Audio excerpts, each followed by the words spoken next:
4월 5일 12시 30분 월요일. 오늘은 한국어를 독학에서 엄청나게 잘하는 인도네시아 친구 나린 씨에 대해 이야기해 보려고 한다.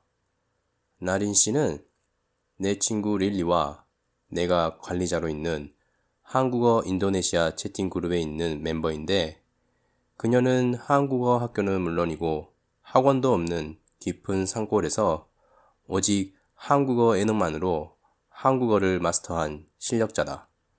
얼마나 한국어를 잘하냐면 그냥 내가 편하게 한국 사람에게 말하는 속도와 어휘를 사용해도 의사소통에 전혀 문제가 없다.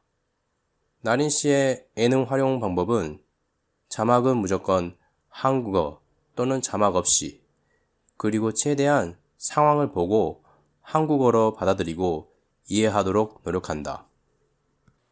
나린 씨가 한국어 문법을 공부했을까? 전혀. 그녀는 100% 한국의 예능, 드라마, 가수를 보고 한국어를 습득했다. 내가 항상 우리 학생들에게 하는 얘기가 있다. 문법에 집착하지 말아라. 그대들이 좋아하는 한국 드라마, 가수가 문법은 자연스럽게 가르쳐 줄 거다. 그리고 한국어 컨텐츠를 볼 때 귀보다 눈이 더 빠르기 때문에 자막 없이 보는 게 제일 좋지만, 내용 이해가 안 되면 어려우니 처음에는 모국어 자막을 넣어서 내용이 이해되면 한국어 자막을 넣고 그 다음에 한국어 자막 없이 들리는 걸 목표로, 그리고 한국어를 배울 때는 한국어로 배우려고 노력하라고 얘기한다. 보통 내 학생들이 한국어를 공부한다는 영상들을 보면 인도네시아어, 영어, 아랍어, 일본어, 스페인어로 한국어를 설명하는 영상들을 많이 보는데, 그 영상들은 한국어를 공부하기보다는 오히려 한국인들이 학생들의 나라의 언어들을 배우는데 더 도움이 된다.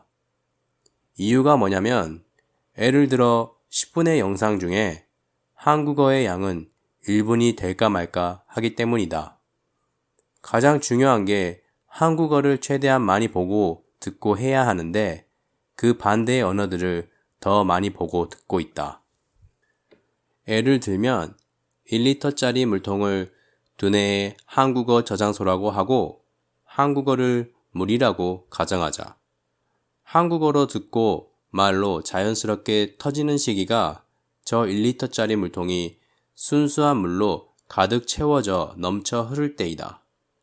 그런데 스페인어, 영어, 일본어, 아랍어 등으로 배우는 한국어로 저 물통에 채운다고 했을 때 어느 세월에 순수한 1리터의 물을 채울 수 있을 것인가? 그리고 한국에서 한국어를 배우면 한국어로 배우는데 왜 한국어로 배우려고 시도하지 않는지 의문이다. 아무튼 조금은 쉽게 한국어를 익히게 하고 스스로 공부할 수 있게 영상도 만들고 했지만 인기가 별로 없다. 사람들은 본능적으로 쉽고 편한 걸 선택하니 당연하다고 생각한다. 하지만 다들 한 번씩은 생각해 봤으면 좋겠다. 언어는 불편함 속에서 습득할 수 있다는 것을 말이다. 마지막으로 나린 씨의 한국어 음성을 남긴다. 제가 엄청 기쁜 지걸에서 살아 있어가지고 학원 같은 거를 별로 없었어요.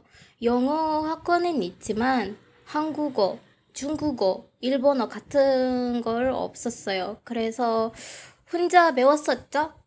저는 책은 없고 그냥 예능이나 약간 드라마 같은 거를 많이 봐가지고 K-팝을 좋아해서 여러 가지 콘텐츠를 보게 돼서 저도 자연스럽게 한국어를 할 수 있게 된 거예요.